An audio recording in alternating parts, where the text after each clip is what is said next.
पाकिस्तान के हालिया इंतखाबात से चंद रोज कबल तक मुल्क के सियासी मंजरनामे पर साबिक वजीर आजम इमरान खान और उनकी जमात पाकिस्तान तहरीक इंसाफ को मुश्किल सूरत हाल का सामना था। इस सूरत हाल के पेश नजर इलेक्शन से कबल सियासी तजियाकारों में उमूमी तासुर यही था कि PTI के हमायत याफ्ता उम्मीदवार शायद कुछ ही सीटें निकाल पाए। ताहम जैसे जैसे इंतखाबात के नताइज आना शुरू हुए तो ये तासुर तेजी से बदलना शुरू हो गया। अब इंतखाबात से चंद रोज बाद मुकम्मल नताइज सामने आने पर मंजरनामा यकसर बदल चुका है। इमरान खान और उनकी जमात के हमायत याफ्ता उम्मीदवार बड़ी तादाद में कामयाब होकर वफाक और सूबाई असम्बलियों में पहुंचने के लिए तैयार हैं। मरकज में इन आज़ाद उम्मीदवारों की तादाद किसी भी दूसरी सियासी जमात के कामयाब करार पाने वाले उम्मीदवारों से ज्यादा है। सूबाई पंजाब में वो दूसरे नंबर पर हैं, जबकि खैबर पख्तूनख्वा में आज़ाद उम्मीदवार 2/3 अक्सरियत रखते हैं। इसके अलावा तहरीक इंसाफ के हमायत याफ्ता सूबाई और कौमी असम्बली के दर्जनों उम्मीदवारों ने अपनी नाकामी को इलेक्शन कमीशन ऑफ पाकिस्तान में चैलेंज कर रखा है और तहरीक इंसाफ की मौजूदा क़यादत का दावा है कि इन शिकायत पर शफाफ तहकीकात सूरत हाल को तहरीक इंसाफ के हक में मजीद बेहतर करेगी। तहम इंतखाबी नताइज के बाद सियासी हलकों में ये सवाल जेर बहस है कि जेल में बंद पाकिस्तान तहरीक इंसाफ के बानी सरबराह इमरान खान इंतखाबात में मिलने वाली इस अवामी पजीराई का ज़ाती तौर पर किस हद तक और किस वक्त फायदा उठा सकते हैं, और क्या अवामी पजीराई के बाद स्टेब्लिशमेंट एक बार फिर इमरान खान से हाथ मिला सकती है, और क्या अब इमरान खान जेल से बाहर आ जाएंगे। कानूनी माहिरीन समझते हैं कि मुस्तकबिल करीब में इसके इम्कानात बहुत कम हैं। माहिर कानून हाफिज एहसान खोकर समझते हैं कि इसके लिए इमरान खान को कानूनी जंग लड़ना जारी रखना होगी। उन्हें अदालतें कई मुकदमात में सजाएं दे चुकी हैं।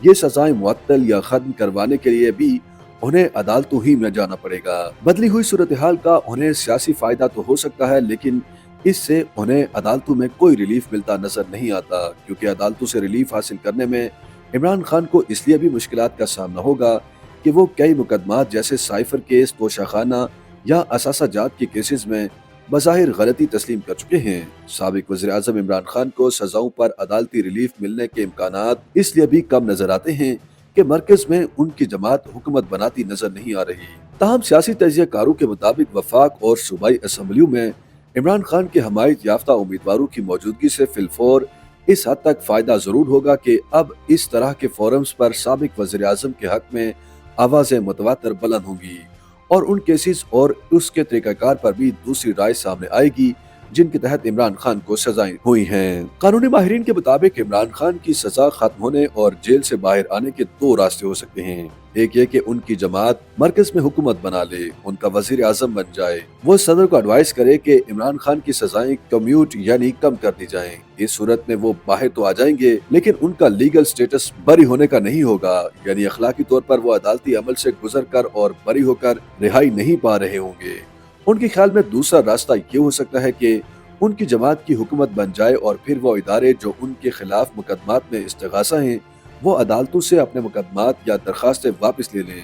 हमने देखा है कि माजी में भी सियासी रहनुमाओं के केसेस में ऐसा मुतअद्दिद बार हो चुका है। दूसरी जानब सहाफी और तजियाकार सलमान गनी समझते हैं कि जेल में कैद साबिक वज़ीर आज़म इमरान खान के पास मौजूदा सूरत हाल में भी जेल से बाहर आने का एक रास्ता हो सकता था, मगर जेल से उनके हालिया बयानात के बाद ऐसा लगता है कि ऐसा नहीं हो पाएगा। सलमान गनी कहते हैं कि गुज़श्ता चंद दिनों से इस्लामाबाद में नेशनल गवर्नमेंट की बाज़गश्त भी थी, यानी अक्सरियती निशस्तें रखने वाली तमाम जमातें मिलकर हुकूमत बना लें। ताहम उनका दावा है कि ऐसा इसलिए नहीं हो पाया कि मुक़्तदर हलकों के पास इस बात की कोई गारंटी नहीं थी कि इमरान खान जेल से बाहर आकर एक मर्तबा फिर सब कुछ तलपट नहीं करेंगे। इमरान खान के जेल में दिए गए इस बयान से कि वो किसी भी बड़ी सियासी जमात से इत्तेहाद नहीं करेंगे, ये जाहिर करता है कि वो मुफाहमत की सियासत नहीं करना चाहते। इसलिए उनके ख्याल में इमरान खान के लिए हालिया मैंडेट की वजह से जाती तौर पर कोई फायदा होता नजर नहीं आ रहा। साबिक वज़ीर आज़म इमरान खान की जमात के हमायत याफ्ता उम्मीदवारों की तरफ से भारी तादाद में इंतखाबी कामयाबी हासिल करने के बाद एक तासुर ये भी सामने आ रहा है कि इसके बाद उनके इस्टेब्लिशमेंट से ताल्लुकात में बेहतरी की गुंजाइश निकल सकती है। सहाफ़ी और तजियाकार सलमान गनी समझते हैं कि इमरान खान के पास ये एक बेहतरीन मौका हो सकता है کہ وہ اس مینڈیٹ کو استعمال کر کے اپنے اور اپنی پارٹی اور مشکل میں پھنسے اپنے کارکنوں کے لیے راہیں ہموار کر سکیں، لیکن ایسا ہوتا نظر نہیں آتا۔ عمران خان اب بھی تصادم کی سیاست کے موڈ میں نظر آتے ہیں اور دوسری طرف اسٹیبلشمنٹ بھی اس موڈ میں نظر نہیں آتی کہ ان سے کوئی بات چیت کرے۔ عمران خان خود اس وقت جس پوزیشن میں ہیں تو انہیں لگتا ہے کہ مفاہمت کی سیاست اس وقت ان کو فائدہ نہیں دے گی اور ان کو اس کی ضرورت نہیں۔ تصادم کی سیاست سے وہ سمجھتے ہیں کہ وہ آئندہ کے لیے بھی اپنی سیاسی کامیابی کی راہ ہموار کر سکتے ہیں۔ YouTube پر گوگلی نیوز دیکھنے کے لیے youtube.com کی سرچ بار میں googly news T V type کریں۔ گوگلی نیوز کے پیج پر سرخ رنگ کے سبسکرپشن والے بٹن پر کلک کرنا نہ بھولیے۔ YouTube پیج پر اپلوڈ ہونے والی ویڈیوز سے باخبر رہنے کے لیے بیل آئیکن پر کلک کیجیے۔ آپ کو ہر نئی ویڈیو کے بارے میں نوٹیفیکیشن موصول ہو جائے گا۔